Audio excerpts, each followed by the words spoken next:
धानमर्घ्यम् स्वच्छस्तुतस्थिद्धमित्याचमनीयम् चिच्चन्द्रमधुर्वाङ्गश्रवणम् स्नानम् चिदज्ञस्वरूपसदानन्दानन्दात्मकस्मरणम् वस्त्रम् प्रत्येकम् 27 भिन्नत्वेन इच्छाज्ञानक्रियात्मकम् ब्रह्मग्रन्थिलसत्तन्तु ब्रह्मणाडी ब्रह्मसूत्रम्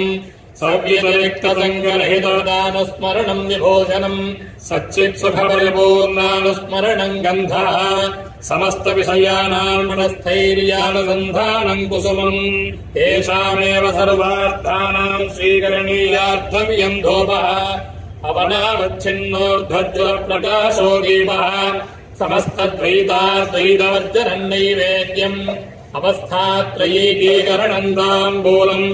मूलाधारात् ब्रह्मरन्ध्रपर्यन्तम् ब्रह्मरन्ध्रान् मूलाधारपर्यन्तम्